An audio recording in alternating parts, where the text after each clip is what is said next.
आज हम पढ़ने वाले हैं केमिस्ट्री का सेकंड चैप्टर सॉल्यूशन।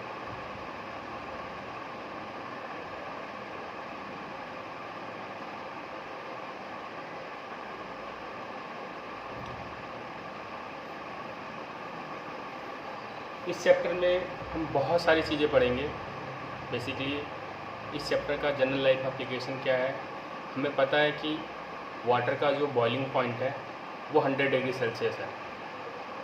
ठीक है, अगर मान लो हमें कोई ऐसा सामान बॉईल करना है, जैसे हम अंडे बॉईल करते हैं या पोटैटो बॉईल करते हैं, तो हम उसमें नमक डालते हैं। नमक क्यों डालते हैं?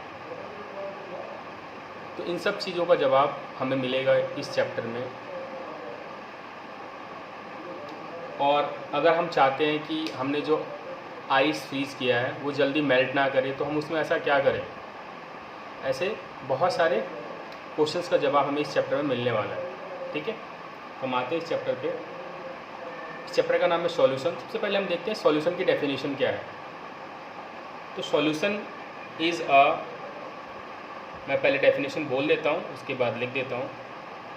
Solution is a homogeneous mixture of two or more non reacting substance. क्योंकि सॉल्यूशन जब आप बना रहे हो, किसी भी चीज़ का सॉल्यूशन ले रहे हो, सबसे पहले तो होमोजीनियस होना चाहिए। होमोजीनियस का मतलब ये है कि फिर पार्टिकल्स का डिस्ट्रीब्यूशन यूनिफॉर्मली होना चाहिए। ठीक है, जैसे हम चीनी को पानी में डालते हैं तो चीनी के पार्टिकल्स क्या होता है, चारों तरफ यूनिफॉर्मली डिस्ट्रीब्यूट होते हैं। ऐसा तो नहीं है कि हम ऊपर से पीते हैं तो ज़्यादा मीठा लगता है और नीचे से पीते हैं तो कम मीठा लगता है। ऐसा कुछ नहीं है, इक्वली मीठा लगता है वो। क्यों? क्योंकि शुगर के पार्टिकल्स चारों तरफ इक्वली डिस्ट्रीब्यूट हुए हैं। तो सॉल्यूशन जो है वो होमोजीनियस मिक्सचर है to or more non reacting substance. Non reacting इसलिए क्योंकि अगर वो आपस में रिएक्ट हो गए तो फिर वो हमारा सॉल्यूशन नहीं कहलाएगा, फिर वो रिएक्शन कहलाएगा। ठीक है, तो सॉल्यूशन की डेफिनेशन क्या है? Solution is a homogeneous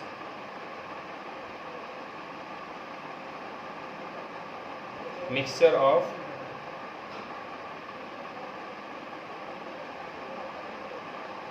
to or more then to or मोर कर लेते हैं। ठीक है, to or more non reacting substance.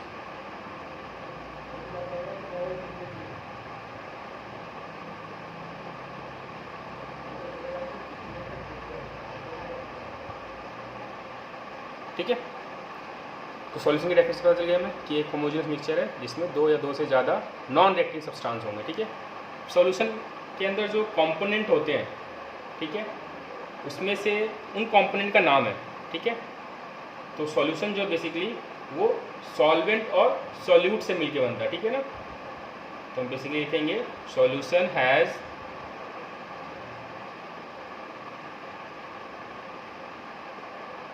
a solvent and a solute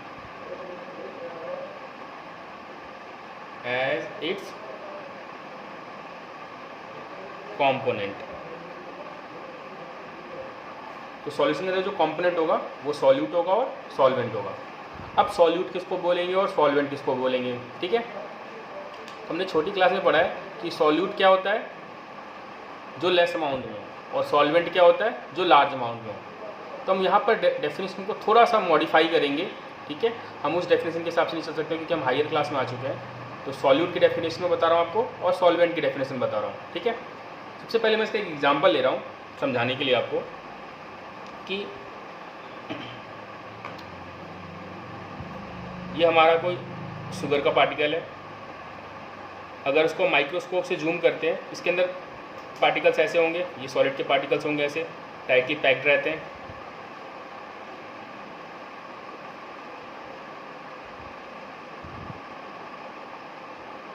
sugar की जगह हम सॉल्ट लेते हैं। ठीक है, ये हमारा सॉल्ट है। इससे आपको एक चीज़ और समझ में आ जाएगा कि जब हम पार्टिकल देख रहे हैं तो ऐसे पार्टिकल्स हैं, टाइटली पैक्ड है। ठीक है, और ये हमारा वाटर है। वाटर के पार्टिकल्स के बीच में गैप होता है, बस गैप को दिखा रहा हूँ। अब जब हम इसको डालेंगे, सॉल्ट को जब हम वाटर के अंदर डालेंगे तो होता क्या एक्चुअली, जो इसके बीच में जो स्पेस था उसको हम बोलते हैं इंटरमॉलिक्यूलर स्पेस, इसके बीच में जो स्पेस था इसी स्पेस के अंदर हमने सॉल्ट डाल दिया इसके अंदर, ठीक है। ये कुछ टाइम बाद ऐसा हो गया। अब मैं इसको अगर जूम करके देखूंगा तो ऐसे दिखाई देगा ये वाटर के पार्टिकल्स। एक सेकेंड, ये वाटर के पार्टिकल्स और इसके इंटरन्यूक्लियर स्पेस में हमारे सॉल्ट के पार्टिकल्स, ठीक है। जब ये स्पेस भर जाता है तब हमारा सॉल्ट डिज़ोल्व होना बंद हो जाता है। ऐसा नहीं है कि आप वाटर के अंदर कितना भी सॉल्ट डालो डिज़ोल्व होता रहेगा, नहीं, अगर उसके बीच का स्पेस भर जाएगा तब वो डिज़ोल्व होना बंद हो जाएगा, ठीक है। इसके बारे में बाद में बात करेंगे। और तो जब भी हम किसी चीज़ को डालते हैं तो वो ऐसा डिज़ोल्व होता है। अब एक्चुअली इसके पीछे फंडा क्या है, कैसे काम कर रहा होता है वो, तो मैं आपको दिखाता हूँ इन टर्म्स ऑफ आयन। जैसे सॉल्ट है तो सॉल्ट हमारे किससे मिलके बना हुआ है, NaCl। तो ये रहा हमारा सोडियम और ये रहा हमारा क्लोरीन। सोडियम कटायन है, इसका साइज छोटा बनाया मैंने, क्लोरीन अनायन है, इसका साइज हमने बड़ा बनाया, ठीक है। ऐसे बहुत सारे पार्टिकल्स होंगे।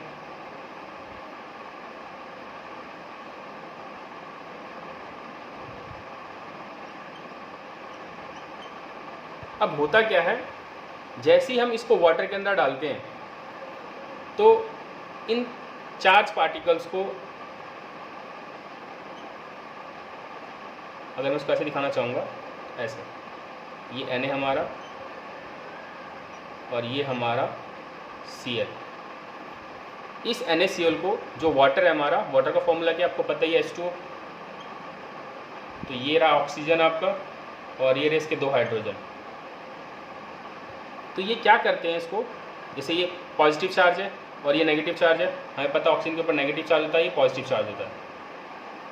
तो ये क्या करेंगे, इसको सराउंडिंग करना चालू कर देंगे, प्लस वाले को ऐसे सराउंडिंग करेगा। मैं इधर दिखा रहा हूँ आपको,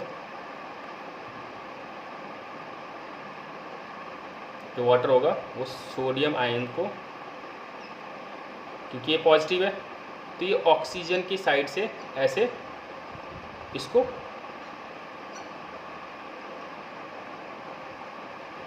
दिखा रहा हूँ दोबारा से।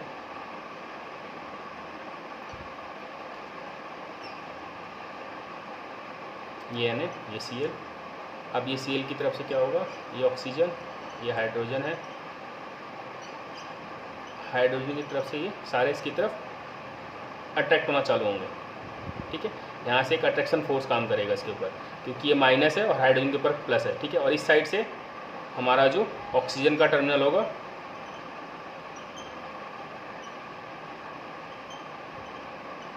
वो इस पे फोर्स लगाना चालू करेगा।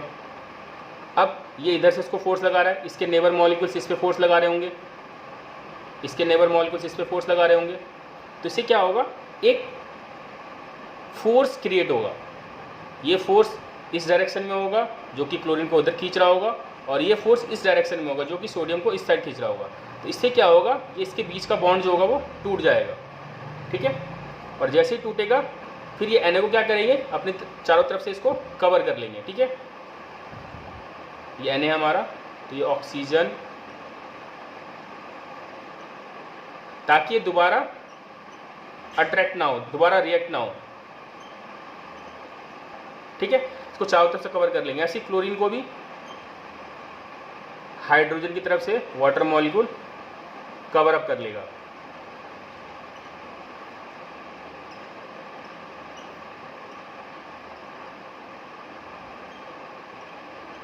ठीक है।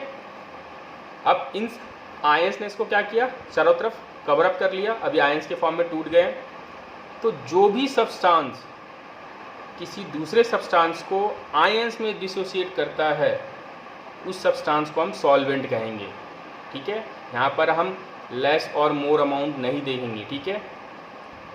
यहाँ पर सॉल्ट हमारा क्या है, सॉल्यूट। क्यों? क्योंकि वो आयंस में टूटा है और उसको तोड़ा किसने, वाटर ने। तो वाटर हो गया हमारा यहाँ पर सॉल्वेंट। ठीक है, ऐसा नहीं है कि आपने अगर 100 ग्राम वाटर लिया और 150 ग्राम सॉल्ट लिया तो आप सॉल्ट को बोल दो सॉल्वेंट और इसको बोल दो सॉल्यूट, गलत हो जाएगा। ठीक है, ये वाटर है और ये सॉल्ट है, तो वाटर सॉल्ट को आयन में तोड़ेगा। ठीक है, तो जो सब्सटेंस किसी दूसरे सब्सटेंस को आयंस में तोड़ता है उसको हम बोलते हैं सॉल्वेंट। ठीक है, तो वहाँ पर हम क्वांटिटी को नहीं देखेंगे, हम यहाँ पर वो देखेंगे कि जो सब्सटेंस दूसरे सब्सटेंस को आयंस में तोड़ रहा है उसको हम बोलेंगे सॉल्वेंट, और जो खुद सेल्फ टूट रहा है उसको हम बोलेंगे सॉल्यूट। तो यहाँ पर हमारा NaCl सॉल्यूट हुआ और वाटर हमारा सॉल्वेंट हुआ। ठीक है, अब आते हैं आगे।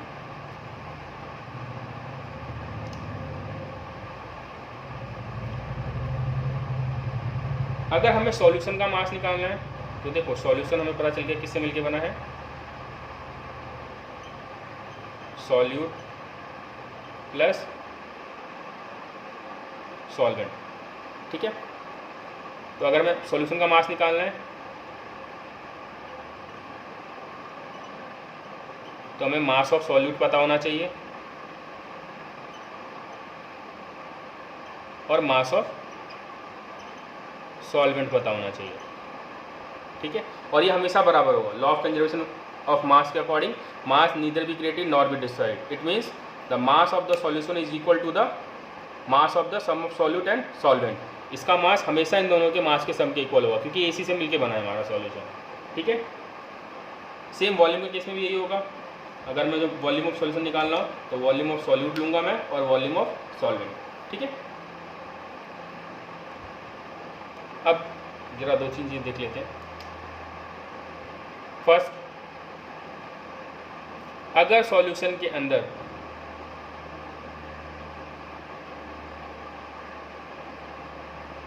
सॉल्वेंट हमारा वाटर हुआ, ठीक है, तो हम उस सॉल्यूशन को बोलते हैं एक्वस सॉल्यूशन। ठीक है, मैं भी लिख दूंगा इसकी डेफिनेशन। और अगर वाटर की जगह रेदर देन वाटर, ठीक है ना, वाटर को छोड़ के कुछ भी हो सकता है हमारा, अल्कोहल, आयोडीन का सॉल्यूशन या कुछ भी, तो हम उस सॉल्यूशन को बोलते हैं नॉन एक्वस सॉल्यूशन। ठीक है, तो मैं यहाँ पर इसकी डेफिनेशन लिख देता हूँ एक्वस सॉल्यूशन और नॉन एक्वस सॉल्यूशन की। ठीक है,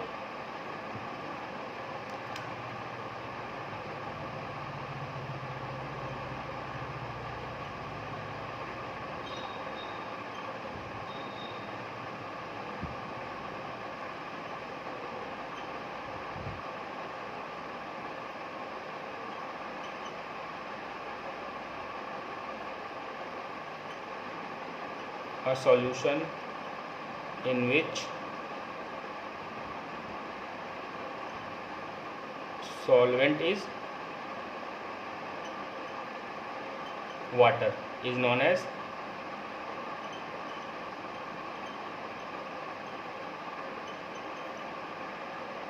aqueous solution. Example, salt in water या शुगर इन वाटर। ठीक है,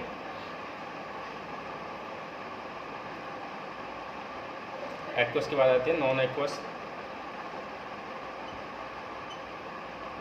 यहाँ पर हमने सॉल्यूशन को on the basis of solvent बांटा है, याद रखना। ठीक है ना, on the basis of solvent aqueous solution और non aqueous solution.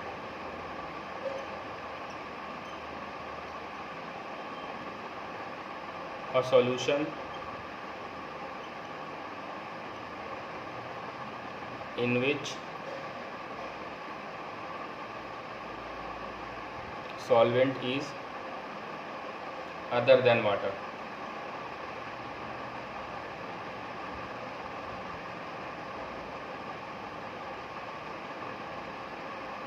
is known as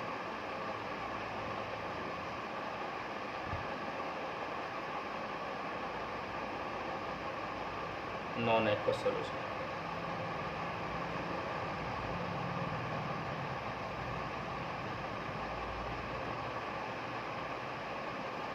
ठीक है, तो नॉन एक्वस सॉल्यूशन का एग्जांपल की अगर हम बात करेंगे तो आप इसमें ले सकते हो कैम्फर इन अल्कोहल या कैम्फर इन बेंजीन, कोई भी सॉल्यूशन जो बेंजीन का या अल्कोहल का वाटर के अलावा, ठीक है, तो वो हमारा क्या कहलाएगा, नॉन एक्वस सॉल्यूशन। ठीक है, ये हमने on the basis of solvent classify किया था।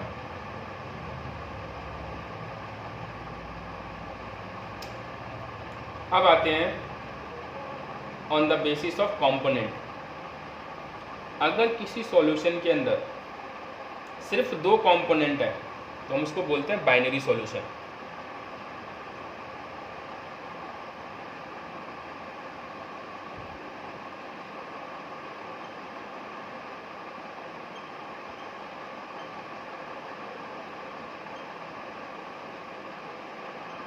जिसके अंदर सिर्फ 2 कंपोनेंट होने चाहिए।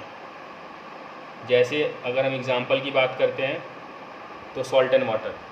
ठीक है, binary solution the solution in which only 2 components are present. ठीक है, उसके बाद है टर्सरी सॉल्यूशन।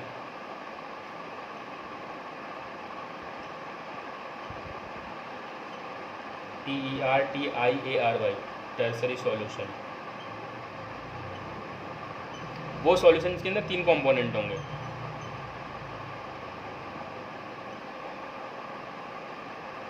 फिर हमारा क्वाटरनरी सॉल्यूशन। ठीक है ना,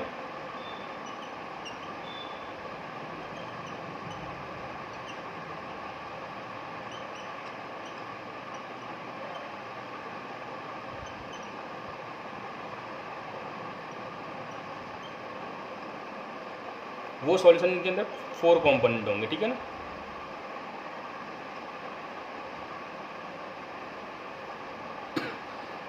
थ्री कंपोनेंट वाले का एग्जांपल ले सकते हो आप। जैसे हम बनाते हैं ना ORS का घोल, नमक और आपने चीनी ले लिया और पानी ले लिया, सॉल्ट शुगर एंड वाटर, तो वो हमारा 3 कंपोनेंट का हो गया। 4 कंपोनेंट का बनाना हो तो 4 कंपोनेंट में इस समय शिकंजी हो गया। शिकंजी हम क्या डालते हैं, नींबू डालते हैं, वाटर डालते हैं, ठीक है, सॉल्ट डालते हो थोड़ा सा और थोड़ा सा शुगर डालते हो। ठीक है, तो वो हमारा क्वाटरनरी सॉल्यूशन का एग्जांपल हो गया। तो on the basis of component, ठीक है, ये हमारे टाइप ऑफ सॉल्यूशन हो गए। अब एक चीज़ समझते हैं ज़रा, मैंने आपको अभी जस्ट बताया था कि जब भी हम किसी चीज़ को डिज़ोल्व करते हैं तो कहाँ जाता है। जैसे सपोज मैं दोबारा एक बार क्लियर कर देता हूँ।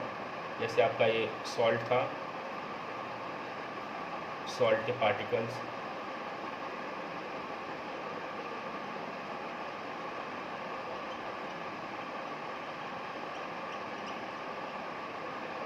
और ये रहा आपका वाटर, ये वाटर के पार्टिकल्स, इसमें थोड़ा स्पेस है क्योंकि ये लिक्विड है, सॉलिड में स्पेस नहीं होता, लिक्विड में होता है। ठीक है, ये हमारा सॉल्ट है, ये हमारा वाटर है। तो जैसे आपने इसको इसके अंदर डाला, सॉल्ट सॉल्यूशन बनेगा ये। जब आप इसको जूम करके देखोगे तो कुछ इस तरीके से दिखाई देगा।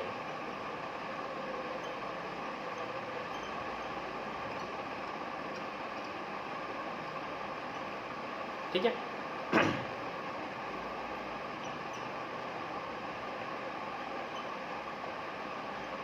Salt solution. अब इसी के बेसिस पे हम 3 सॉल्यूशन की बात कर लेते हैं on the basis of concentration of solute. Solute के कंसंट्रेशन पे हम बात करेंगे। ठीक है ना, तो पहला हमारा saturated solution.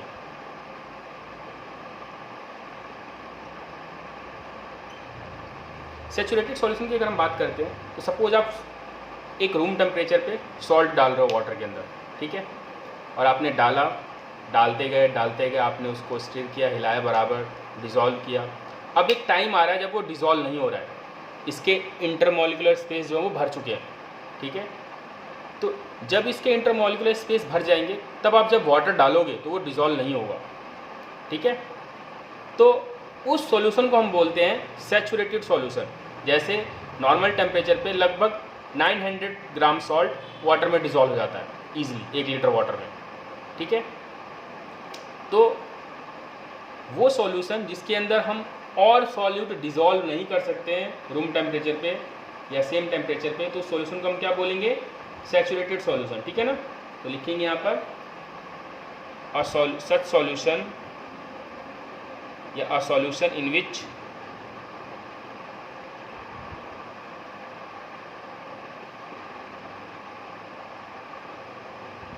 no more solute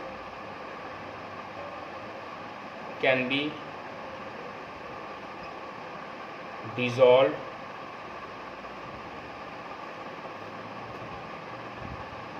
at room temperature, या रूम टेम्परेचर मतलब ऐसे लिख दो, ठीक है। A solution in which no more solute can be dissolve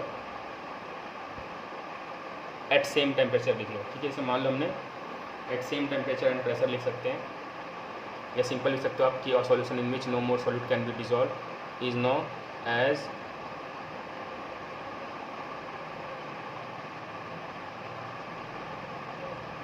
saturated solution. मैं दोबारा बता रहा हूँ, जब भी हम सॉल्ट को वाटर के अंदर डिजॉल्व करते हैं तो वाटर के अंदर जो इंटरमॉलिक्यूलर स्पेस होता है वो उसी के अंदर सॉल्ट जाता है हमारा, ठीक है। और जब ये स्पेस फिलअप हो जाएगा तब हमारा सॉल्ट इसके अंदर डिजॉल्व होना बंद हो जाएगा। तो जो मूवमेंट, जिस मूवमेंट पे सारे स्पेस फिलअप हो चुके हैं, उस मूवमेंट को, ठीक है ना, उस कंडीशन पे जो सॉल्यूशन है उस सॉल्यूशन को हम बोलते हैं सैचुरेटेड सॉल्यूशन, ठीक है। अब unsaturated solution,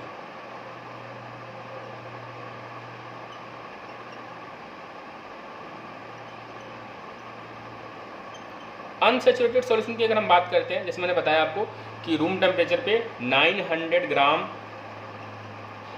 salt 1 litre water में आप इजीली डाल सकते हो, ठीक है। तो मान लो हमारे पास कोई एक सैंपल था जिसमें एक सैंपल ए है और एक सैंपल बी है, दोनों में हमारा 1-1 लीटर वाटर है, इसमें भी 1 लीटर, इसमें भी 1 लीटर है। इसमें मैंने 700 ग्राम सॉल्ट डाला और इसमें मैंने 900 ग्राम सॉल्ट डाला।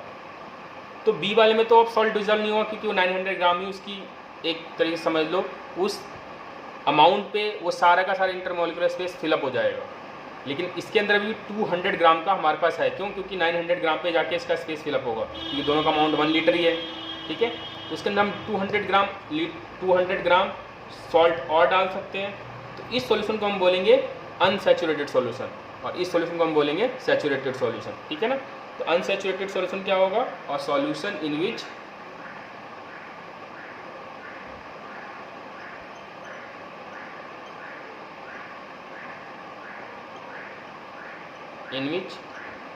amount of solute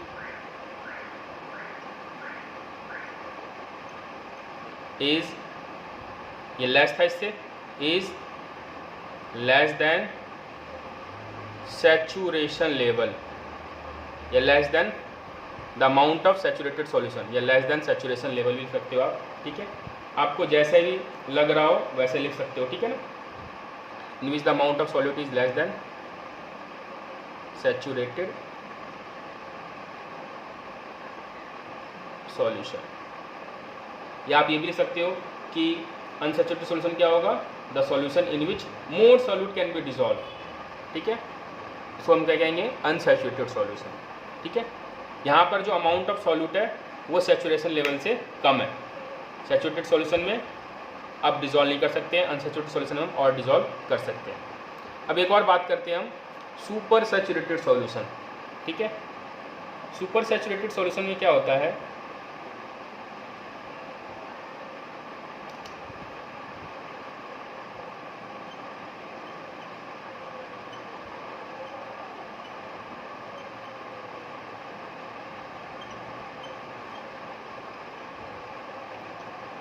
सबसे पहले हमने पढ़ा है कि अगर कोई भी सॉलिड है या लिक्विड है या गैस है, जब भी हम उसको हीट करते हैं तो जैसे सपोज मान लो ये हमारे किसी सब्सटेंस का जैसे आइस है, आइस को जब हम, एक एग्जांपल दिखा रहा हूँ यहीं पर, ये आइस है हमारा, इसके पार्टिकल्स ऐसे होते हैं, ठीक है। आइस को जब हम हीट करते हैं तो क्या बनता है, वाटर। ऐसा क्यों है वाटर बनता है? देखो होता क्या है कि जैसे मैंने ये पार्टिकल एक उठाया और इसके साथ वाला एक पार्टिकल को उठाया, अब इन दोनों के बीच में एक अट्रैक्शन फोर्स काम करता है, ठीक है। इसके बगल वाले पार्टिकल्स भी इसके ऊपर अट्रैक्शन फोर्स लगा रहे होंगे, इसके ऊपर लगा रहा होगा, इसके बगल वाले इसके चारों तरफ से एक तरह से अट्रैक्शन फोर्स से ये बाइंड होते हैं, ठीक है। अब चारों तरफ से जब बाइंड होंगे तो ये पार्टिकल्स हिल नहीं पाएगा क्योंकि चारों तरफ इसके पार्टिकल्स हैं और उन चारों तरफ से वो फोर्स लग रहा है उनके ऊपर, ठीक है। जैसे ही हम हीटअप करते हैं, तो जब भी किसी चीज़ को हम हीटअप करते हैं एक्चुअली, तो होता क्या है कि वो हीट एटम तक जाता है, ठीक है। एटम में इलेक्ट्रॉन के पास एनर्जी मिलती है, इलेक्ट्रॉन को जब एनर्जी मिलता है तो इलेक्ट्रॉन एक्साइटेड होते हैं, ठीक है, बहुत तेज़ी से मूवमेंट करना चालू करते हैं, और जब वो तेज़ी से मूवमेंट करना चालू करते हैं तो एटम में वाइब्रेशन चालू हो जाता है, ठीक है। अब जब वाइब्रेशन होगा किसी चीज़ में, बहुत तेज़ वाइब्रेशन हो क्योंकि एनर्जी मिल रही है उसको कंटिन्यूस, तो क्या होगा, अभी मान लो हमने इसने और इसने एक फोर्स से बाइंड किया हो, अब ये ऐसे वाइब्रेशन करेगा तो क्या होगा, ये फोर्स वीक होगा और ऐसे वाइब्रेशन करके ये अलग हो जाएंगे, ठीक है। तो इससे क्या होता है, इस वाइब्रेशन जब उसको एनर्जी मिलती रहती है, तो इस वाइब्रेशन से ये जो फोर्स होता है उस फोर्स को ओवरकम करके ये पार्टिकल्स जो होते हैं वो दूर दूर चले जाते हैं, ठीक है। अब जब पार्टिकल्स दूर दूर चले गए तो हमने पढ़ा है कि जब पार्टिकल्स के बीच में गैप आ जाता है तो वो किसका नेचर ले लेता है, लिक्विड का। इसलिए जब भी हम आइस को हीट करते हैं तो लिक्विड बनता है। तो हमने देखा यहाँ पर कि किसी भी सब्सटेंस को जब आप हीटअप करोगे तो उसके बीच का स्पेस बढ़ेगा, इंटरमॉलिक्यूलर स्पेस बढ़ेगा। तो सुपर सैचुरेटेड सॉल्यूशन में क्या होता है, हमने देखा कि 900 ग्राम सॉल्ट 1 लीटर वाटर में ईजिली डिजॉल्व हो गया, उससे ज़्यादा डिजॉल्व नहीं हो रहा है। क्यों? क्योंकि उसके इंटरमॉलिक्यूलर स्पेस के जो पार्टिकल्स हैं वो भर चुके हैं, ठीक है। अब जैसे ही मैं इस सॉल्यूशन को हीटअप करूँगा तो हीटअप करने पे क्या होगा, पार्टिकल्स के बीच में वाइब्रेशन होगा। अब ये पार्टिकल क्या होगा, यहाँ की जगह यहाँ चला जाएगा, तो उसके बीच में गैप बढ़ जाएगा, और जब गैप बढ़ गया तो आप और सॉल्ट डाल सकते हो उसके अंदर, ठीक है। तो सुपर सैचुरेटेड सॉल्यूशन में क्या होता है कि जो अमाउंट ऑफ सॉल्यूट होगा वो मोर देन होगा सैचुरेटेड लेवल से, ठीक है। यानी मैंने इसको जब हीटअप किया तो अब मैं 1 लीटर वाटर के अंदर 9 की जगह 1100 ग्राम डाल सकता हूँ, क्योंकि हीटअप करने में वाटर के पार्टिकल्स के बीच में स्पेस बढ़ गया और हमने सॉल्ट को डाला तो उसके सॉल्ट उसमें चलेगा, ठीक है। लेकिन वो हीट उसके बॉइलिंग पॉइंट तक ही रहना चाहिए, क्योंकि अगर आप बॉइलिंग पॉइंट तक हीट करोगे तो फिर तो वो बॉयल करके वाटर वेपर ही चला जाएगा, तो ट्रैप कैसे करेगा फिर आयंस को, ठीक है। तो एक लिमिटेड अमाउंट तक ही वो हीट बियर करेगा जो सॉल्वेंट होगा, जो उसके बॉइलिंग पॉइंट होंगे, ठीक है ना।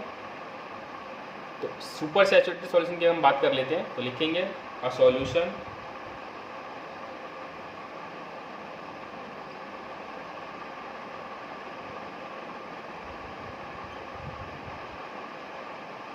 in which the amount of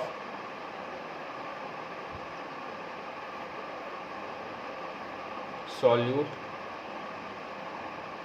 is more than the saturated solution, ठीक है। तो उस सॉल्यूशन को हम बोलेंगे क्या, सुपर सैचुरेटेड सॉल्यूशन, ठीक है। और किसी भी सॉल्यूशन को सुपर सैचुरेटेड सॉल्यूशन बनाना तो हम इसमें 2 चीज़ें कर सकते हैं, या तो टेम्परेचर में और प्रेशर से भी होता है। अगर आप प्रेशर कम करोगे तो जिस प्रेशर से इधर से प्रेशर लग रहा है, इधर से ऊपर से एटमॉस्फेरिक प्रेशर लग रहा है, तो पार्टिकल्स बाइंड रहते हैं। जैसे ही वो प्रेशर कम करने पार्टिकल्स के बीच में गैप बढ़ना चालू हो जाता है, क्योंकि जब भी प्रेशर हटेगा तो पार्टिकल्स दूर दूर होंगे। और तो प्रेशर को भी हम चेंज करके ये सुपर सैचुरेटेड लेवल तक हम पहुंचा सकते हैं किसी सॉल्यूशन को। अब इसके बाद हम बात करते हैं, एक चीज़ और जान लेते हैं हम, सॉल्यूट और सॉल्वेंट मिलकर हमारा सॉल्यूशन बनता है, ठीक है। अगर सॉल्यूट हमारा सॉलिड है, सॉलिड फेज में है, और सॉल्वेंट हमारा लिक्विड फेज में है, क्योंकि हमें इनका फेज तो पता होगा क्योंकि हम ले रहे हैं। जैसे सॉल्ट हमें पता है कि सॉलिड फॉर्म में है, वाटर हमें पता है कि लिक्विड फॉर्म में, लेकिन सॉल्यूशन का क्या फेज़ होगा, तो सॉल्यूशन का फेज़ जो होता है वो सॉल्वेंट के ऊपर डिपेंड करता है, हमेशा आप याद रखना, ठीक है ना, क्योंकि सॉल्वेंट क्या कर रहा है, सॉलिड को तोड़ दे रहा है, पार्टिकल्स में डिसोसिएट कर दे रहा है, ठीक है, तो हमेशा सॉल्वेंट के फेज़ के ऊपर डिपेंड करता है सॉल्यूशन का फेज़, ठीक है। तो अगर आपने सॉलिड फॉर्म में लिया है, सॉल्वेंट लिक्विड फॉर्म में लिया है, तो जो सॉल्यूशन होगा उसका भी लिक्विड फेज़ होगा, ठीक है, क्लियर। अगर सॉल्यूट आपने सॉलिड लिया, ये भी आपने सॉलिड लिया, तो फिर ये सॉलिड सॉल्यूशन बनेगा, ठीक है। अगर आपने इसको गैस लिया, इसको लिक्विड लिया, तब भी ये लिक्विड सॉल्यूशन बनेगा। तो आपको ये समझ में आ गया होगा। मैं आपको इसका एक एग्जांपल भी बता देता हूँ टाइप ऑफ सॉल्यूशन में। यहाँ पर सॉल्यूट और सॉल्वेंट के फेजेस पर हमने क्लासिफिकेशन की हुई है। तो हम कॉलम बनाते हैं। मैं वीडियो को पॉज कर रहा हूँ ताकि मैं लिख सकूँ फटाफट।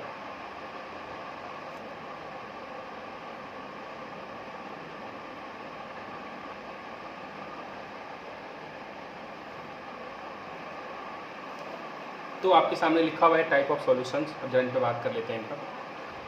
मैंने बताया आपको कि जो फेज़ सॉल्वेंट का होगा उसी का सॉल्यूशन बनेगा। अब यहाँ पर देखो सॉल्वेंट का फेज़ गैस है, गैस है, गैस है, तो सॉल्यूशन भी हमारा गैसेस बना। अगर सॉल्वेंट लिक्विड है तो लिक्विड सॉल्यूशन। अगर सॉल्वेंट हमारा सॉलिड है तो सॉलिड सॉल्यूशन, ठीक है। तो इसका एग्जांपल समझते हैं ज़रा कि अगर हमारा सॉल्यूट गैस है और सॉल्वेंट भी गैस है, दोनों अगर गैसेस मीडियम में, तो सॉल्यूशन हमारा गैसेस सॉल्यूशन कहलाएगा। जैसे एग्जांपल हमारा एयर ले सकते हो, एयर के अंदर बहुत सारे गैसेस आपस में मिक्स है, तो एक तरह से गैसेस सॉल्यूशन हुआ। लिक्विड इन गैस की अगर हम बात करते हैं तो क्लोरोफॉर्म इन नाइट्रोजन। जैसे देखा होगा आपने, क्लोरोफॉर्म जो होता है लिक्विड की फॉर्म में आता है, ठीक है, लेकिन जैसे उसको आप एनवायरनमेंट में छोड़ोगे, एक्सपोज करोगे, तो क्या होगा, वो लिक्विड क्लोरोफॉर्म जो है वो हमारा एयर के अंदर चला जाएगा। तो क्लोरोफॉर्म इन नाइट्रोजन लिख लो या क्लोरोफॉर्म इन एयर लिख लो, बात बराबर है। फिर सॉलिड इन गैस की बात करेगा तो घर में जैसे हमने कैम्फर देखा होगा, कैम्फर हो गया या ऑडोनिल हो गया या अमोनियम क्लोराइड हो गया, ये सारी चीज़ जब हम छोड़ते हैं ना एनवायरनमेंट में, तो वो सीधा सॉलिड से गैस में कन्वर्ट हो जाता है, ठीक है ना। तो एक तरह से वो सॉलिड फॉर्म में था कैम्फर हमारा, और कुछ दिन बाद वो गायब हो गया, तो उसका मतलब क्या है कि हमारे एनवायरनमेंट में चला गया। तो सॉलिड जब भी गैसेस में मौजूद होगा तो हमारा वो गैसेस सॉल्यूशन कहलाएगा। जैसे कैम्फर को आप एक्सपोज करते हो एयर में या नाइट्रोजन गैस में, तो वो कैम्फर जो होता है वो नाइट्रोजन गैस के अंदर चला जाता है, ठीक है। लिक्विड सॉल्यूशन की अगर हम बात करते हैं तो लिक्विड सॉल्यूशन तभी होगा जब हमारा सॉल्वेंट लिक्विड होगा। एग्जाम्पल लेते हैं गैस इन लिक्विड का। तो गैस इन लिक्विड का एग्जाम्पल, सबसे अच्छा एग्जाम्पल है वाटर। वो वाटर जिसमें एक्वाटिक स्पीसीज रहती हैं, ठीक है ना, उस वाटर के अंदर ऑक्सीजन डिजॉल्व रहता है। जो हम पीते हैं उसमें भी ऑक्सीजन डिजॉल्व रहता है, ठीक है ना। Liquid in liquid, ethanol dissolve in water, ठीक है। इथेनॉल जो वाइन वगैरह लोग पीते हैं तो पानी में डाल के पीते हैं, ठीक है।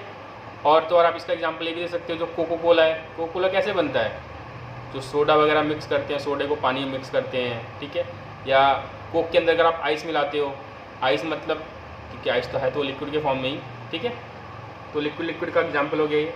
सॉलिड इन लिक्विड का हो गया हमारा ग्लूकोज। जो हम ग्लूकोज पीते हैं, ORS वगैरह पीते हैं, वो सॉलिड फॉर्म में होता है, जब आप डालते हो लिक्विड के अंदर डिजॉल्व जाता है। सॉलिड सॉल्यूशन जब आपका सॉल्वेंट का फेज सॉलिड होगा, ठीक है।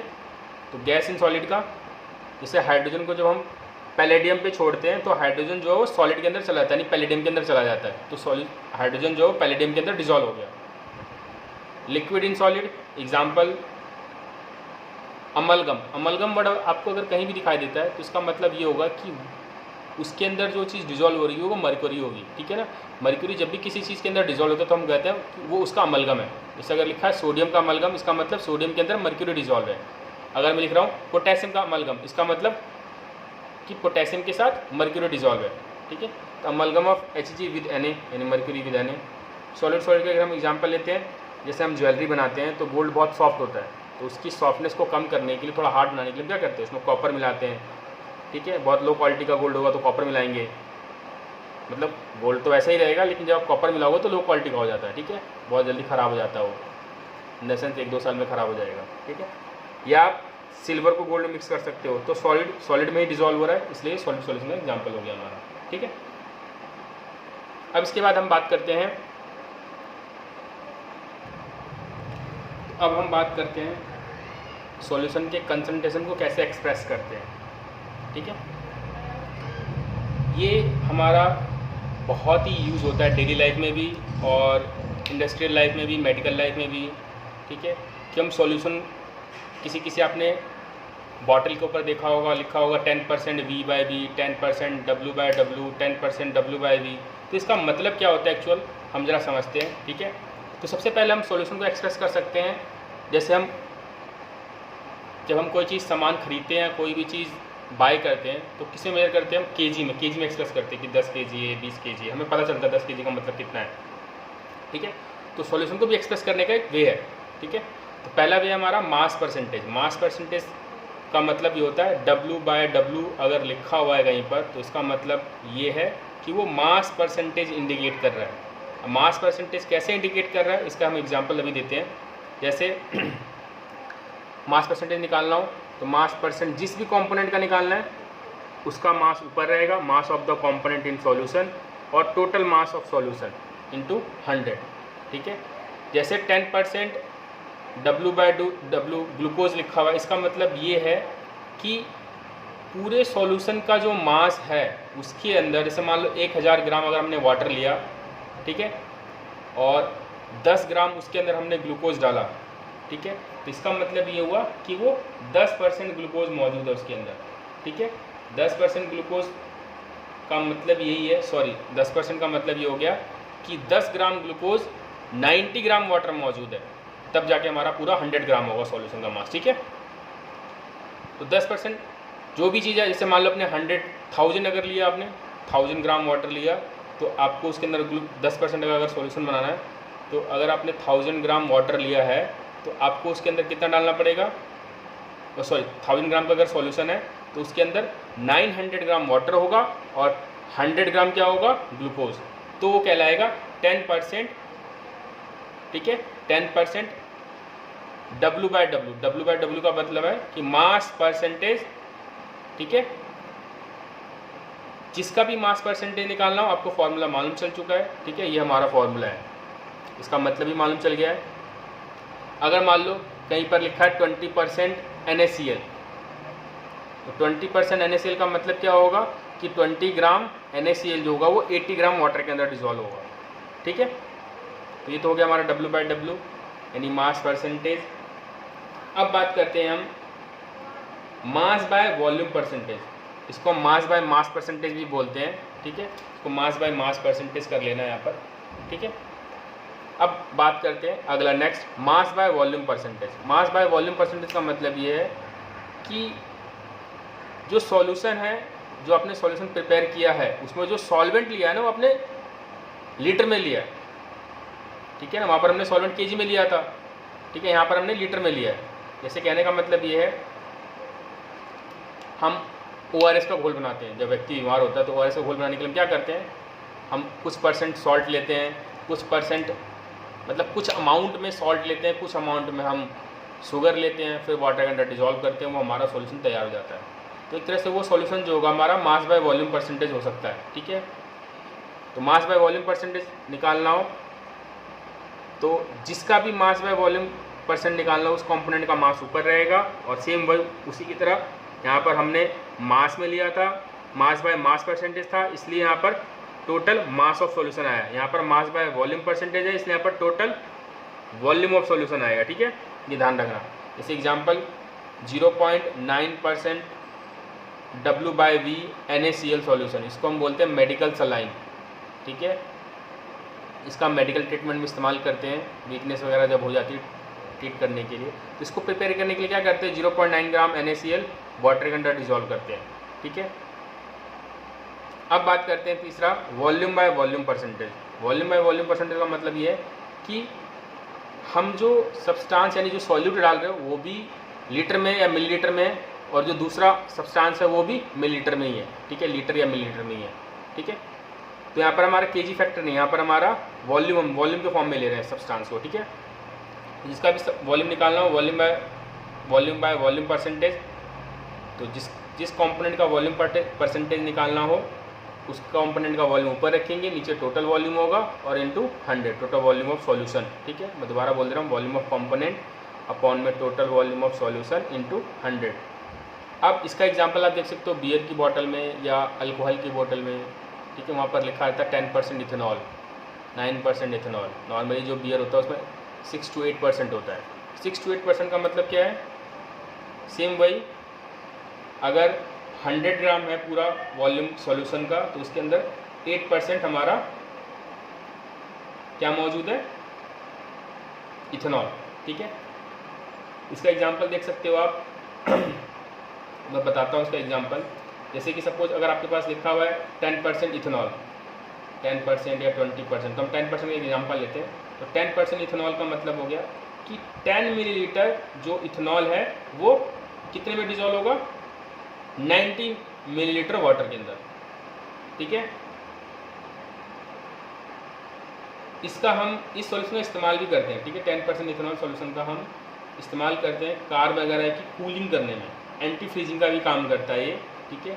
ये क्या करता है, जैसे कि जहाँ पर ठंडे इलाके होते हैं वहाँ पर वाटर फ्रीज ना हो जाए, उससे प्रिवेंट करने के लिए हम उसमें इथेनॉल डालते हैं। इसके बारे में बाद में बात करेंगे, ठीक है। अब आते हैं हम नेक्स्ट जो हमारा है परसेंटेज